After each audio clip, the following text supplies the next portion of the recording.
নমস্কার সকলকে। সবাই কেমন আছো? আশা করি সবাই ভালো আছো।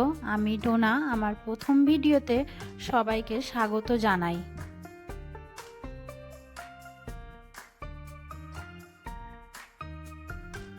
এখন ঘড়ির কাঁটায় প্রায় 10:30 11টা। আমার যাবতীয় যা বাসি কাজ থাকে সংসারে সব কাজ কমপ্লিট করে স্নান করে আমি চলে এসেছি এখন পুজো দিতে।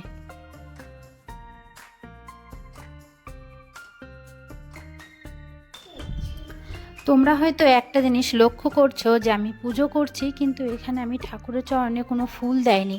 কারণ হচ্ছে আমরা বাঙালিরা সচরাচর যেই ফুলগুলো পুজোতে ব্যবহার করি, এখানে আমি ব্যাঙ্গালোরের মার্কেটে কোথাও সেই ফুলগুলো দেখতে পাইনি। আর এখানে যেই ফুলগুলো আমি দেখতে পাই, সেই ফুলগুলো দিয়ে আমি কোনোদিনও পুজো করিনি। তাই সেই ফুলগুলো পুজোতে ব্যবহার করতে আমার ঠিক কেমন লাগে। আসলে ওই ফুলগুলো ব্যবহার করতে অভ্যস্ত নই তো। আর তাছাড়া ফুল পাওয়া গেলেও আমার হাজব্যান্ডের পক্ষে হয়তো প্রতিদিন সকালে গিয়ে ফুল এনে দেওয়া তার পক্ষে সম্ভব হতো না, কেন না সে 8টার সময়ই অফিসের জন্য বেরিয়ে যায়।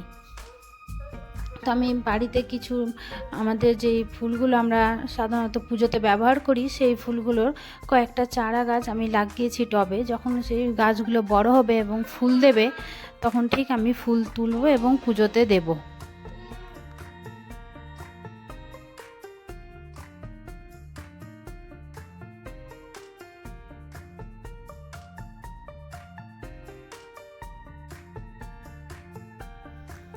এই যে তোমরা আমার পাশে যাকে দেখতে পাচ্ছ, সে হচ্ছে আমার ছেলে। তার নাম হচ্ছে বাবান। তাকেও কিন্তু আমি স্নান করিয়ে আমার সাথে নিয়ে চলে আসি পুজোতে, কারণ ওও কিন্তু আমার সাথে পুজোতে খুব ইন্টারেস্ট নেয়। আসলে ওর পুজোর থেকে বেশি ইন্টারেস্ট থাকে প্রসাদে। এক এক দিন আমি হয়তো পুজো করে প্রণাম করছি, চোখ খুলে দেখি যে ঠাকুরের প্লেটে প্রসাদই নেই।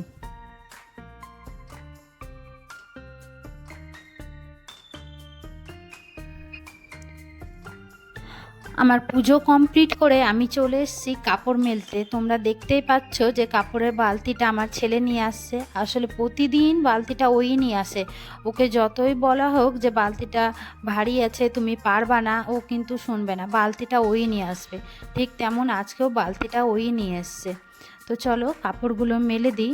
আসলে ব্যাঙ্গালোরে কয়েকদিন ধরে বৃষ্টি হচ্ছে, তাই ওয়েদারটা খুব একটা ভালো নেই। কখনো দেখি মেঘ মেঘ বৃষ্টি পড়ছে, আবার কখনো দেখি হালকা রোদ। তাই এখন বৃষ্টি তো নেই, কিন্তু হালকা হাওয়া হাওয়া আছে, মেঘলাই ওয়েদার। তাই যাই, চলো কাপড়টা মেলে দিই, দেখা যাক কতটা কি শুকোই। তোমরা যে এই ব্যালকানিটা দেখতে পাচ্ছ, এটা কিন্তু আমার বাড়ির ব্যালকানি নয়, অথবা কোনো ফ্ল্যাটও নয়। এটা হচ্ছে একটা আর্মি কোয়ার্টার।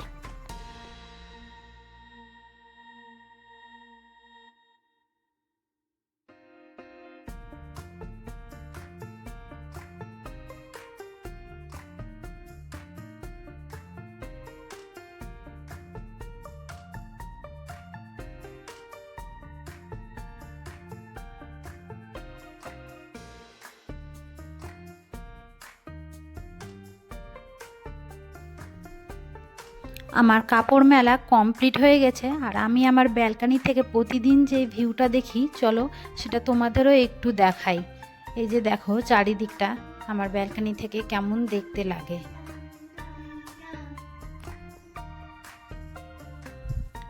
এখন ঘড়ির কাঁটায় প্রায় 12টা। তাই আমি চলে এসেছি এখন রান্নাঘরে।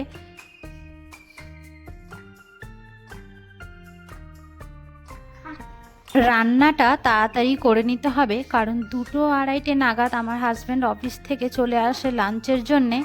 আর তাছাড়া আমার ছেলেও রয়েছে, ওকেও সময় মতো আমাকে খাওয়াতে হয়।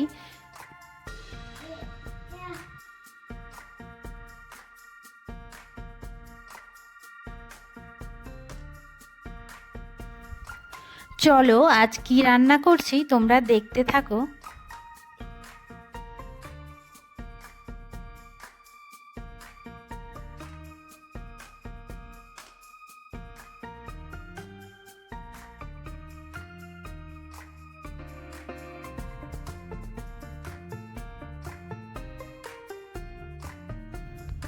রান্নার বেশিরভাগ আয়োজনটাই আমি স্নানে যাওয়ার আগে করে রেখেছিলাম।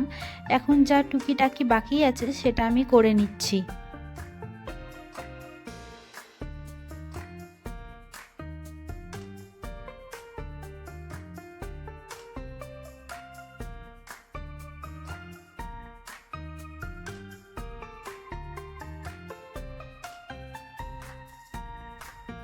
আজকের রান্নাটা কিন্তু আমি আমার ছেলের আবদারেই করছি।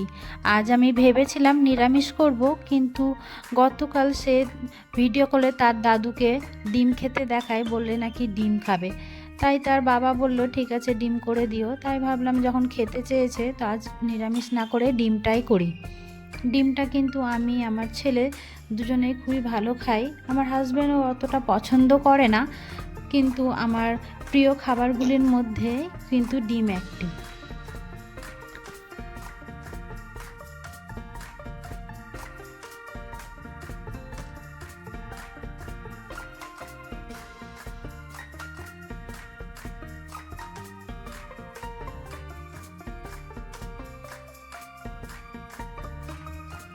চলো এদিকে রান্নাটা হতে থাকুক, আর তোমাদের আমি আমার ব্যাপারে কয়েকটা কথা জানিয়ে রাখি।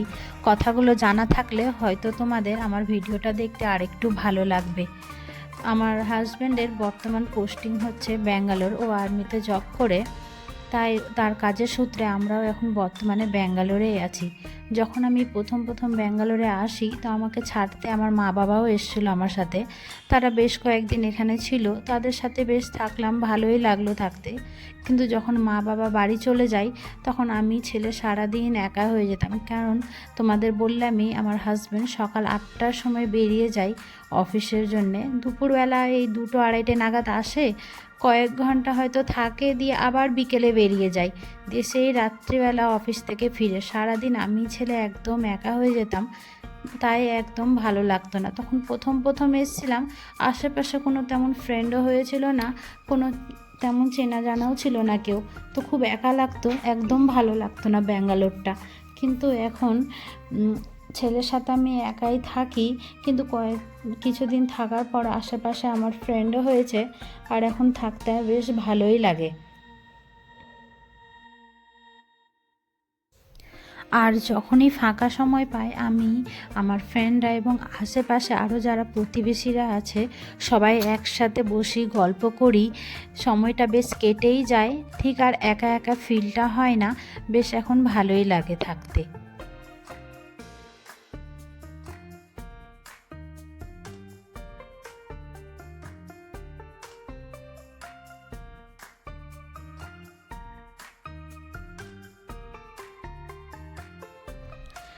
জানো তো আমার হাজব্যান্ডের কাজের সূত্রে যেহেতু আমাদেরকে ফ্যামিলি, ফ্রেন্ডস, বাড়ি সবই ছেড়ে এখানে চলে আসতে হয়, তখন কিন্তু মনটা বেশ খারাপ লাগে।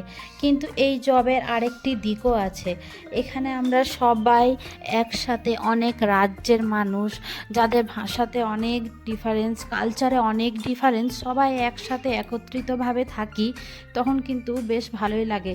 অন্যদের কালচারটাও আমরা অনেকটা হলেও জানতে পারি, দেখতে পারি। যখন আমি মালদায় থাকতাম আমার আশেপাশে কিন্তু সব বেশিরভাগ বাঙালিরাই থাকতো, তো ওখানে যখন থাকতাম আমি আমাদের নিজেদের বাঙালি কালচারটাকেই দেখতাম। কিন্তু এখানে আসার পর এত রকম মানুষের কালচার দেখি, এত রাজ্যের মানুষকে দেখি, তাদের ভাষা, মানে আর সবাই যে এখানে কিভাবে একত্রিতভাবে একসাথে থাকে, এটা কিন্তু মানে আমার মনে হয় ভারতবর্ষেই সম্ভব। যখন মালদায় থাকতাম তো মনে হতো কি হ্যাঁ আমরা বাঙালি, মানে পশ্চিমবঙ্গে থাকি, কিন্তু এখানে যখন থাকি এতগুলো সব কালচার ডিফারেন্স মানুষদের সাথে একসাথে, তখন মনে হয় যেন হ্যাঁ আমরা ভারতবাসী, মানে ভারতীয়, এই ব্যাপারটা এখানে বোঝা যায়। এত ডিফারেন্সের মানুষও যে একসাথে একত্রিতভাবে থাকতে পারে, এটা কিন্তু এখানেই সম্ভব।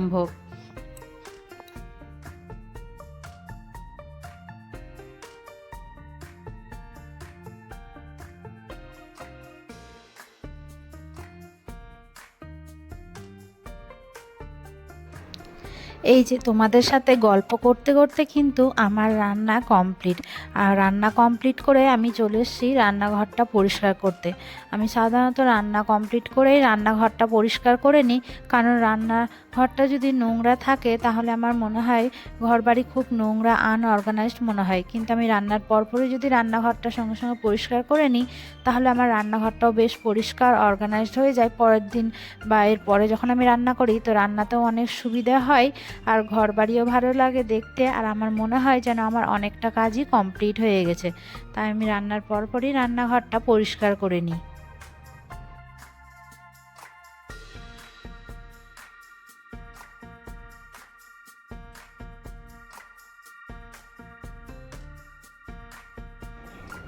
আমি রান্নাঘরে কাজ করছি আর মাঝে মাঝে চলে যাচ্ছি পাশের ডাইনিংয়ে আমার ছেলে খেলছে তাকে দেখতে, কারণ সে ওখানে একা খেলছে, তো একা ছাড়তে বেশ ভয়ই লাগে। আর ডাইনিং এরিয়াতে অনেক চেয়ারগুলো থাকার কারণে মাঝে মাঝে ওই চেয়ারে ওঠে নামে, এই করতে গিয়ে ওই আসলে বেশ কয়েকবারই চেয়ার থেকে পড়েছে।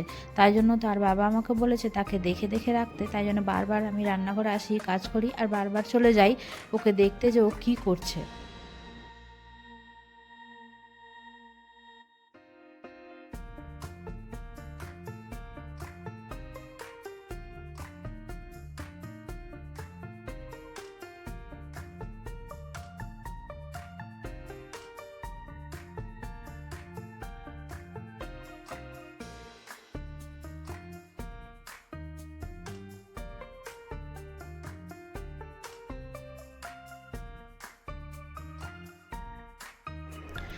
আমার রান্নাঘরের কাজ কিন্তু একেবারেই কমপ্লিট। চলো এবার তোমাদের দেখিয়ে দিই আজ আমি কি রান্না করেছি।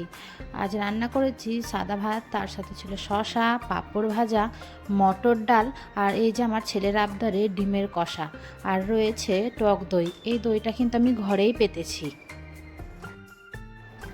এখন ঘড়ির কাঁটায় প্রায় 1:30টা, তাই আমি আমার যাবতীয় সব কাজ কমপ্লিট করে চলে এসেছি ছেলেকে খাওয়াতে, কারণ ওর খাবার সময়ও হয়ে গেছে।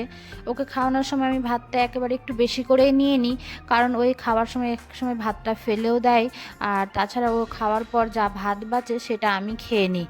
আর ওকে কিন্তু দেখছো ওর ভাতে খাওয়াতে কিন্তু কোনো ইন্টারেস্ট নেই, ওর ইন্টারেস্ট আছে পাঁপড়ের মধ্যে। দেখছো নিজের হাতে পাঁপড়টা তুলে নিয়েছে, নিজের হাতে পাঁপড়টা খাচ্ছে ও। কিন্তু মাঝে মাঝে আমি ওকে ভাতটাও খাওয়ানোর চেষ্টা করছি, ও বলছে না ও শুধু পাঁপড় খাবে পাঁপড় খাবে। আমি তার মাঝে মাঝে বলছি ঠিক আছে পাঁপড় খাও, কিন্তু মাঝে মাঝে একটু ভাতটাও নয়, তাই ওকে পাঁপড়ও দিচ্ছি আর মাঝে মাঝে আমি একটু করে ভাতটাও ওকে খাইয়ে দিচ্ছি। এই যে তোমরা দেখছো ওকে আমি ভালো করে এই যে টেবিলে নিয়ে খেতে বসিয়েছি, ও কিন্তু এভাবে বসে খায় না, ও কিন্তু একটু পরেই ঘরে চারিদিকে দৌড়াদৌড়ি করবে। আর আমিও কিন্তু হাল ছেড়ে দিই না, আমিও কিন্তু ওর পেছনে থালা নিয়ে নিয়ে দৌড়াতে থাকি। দেখা যাক কতটা খাওয়ানো যায়। এই যে তোমরা এখনই দেখতে পাবে ওই এক্ষুনি খাবার খেতে খেতে কিন্তু টেবিল থেকে উঠে চলে যাবে আমাদের ডাইনিংয়ের ব্যালকনির কাছে। আমিও থালা নিয়ে ওর পিছনে ঠিক চলে এসেছি, যে আমি কিন্তু ছাড়বো না, যতটা খাওয়ানো যায় খাওয়ানোর চেষ্টা করব। প্রতিদিনই ওই খাবার সময় এরকমই করে, এদিক ছোটে ওদিক ছোটে, আমি ওর পেছন পেছন ছুটি যতটা খাওয়াতে পারি আর কি।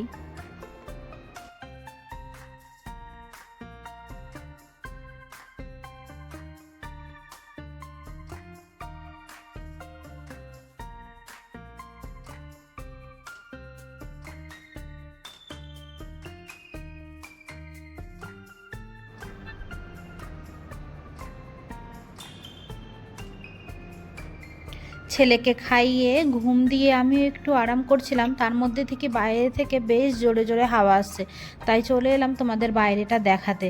আর কাপড়গুলোও তুলে নিতে হবে। এই যে দেখো ব্যাঙ্গালোরে কিন্তু এরকমই হয়, এই দেখবো রোদ আর এই দেখবো বৃষ্টি চলে এলো। তো চলো আজকের ভিডিওটা এখানেই শেষ করছি। তোমাদের যদি আমার ভিডিওটা ভালো লেগে থাকে একটি লাইক, কমেন্ট এবং শেয়ার অবশ্যই করিও।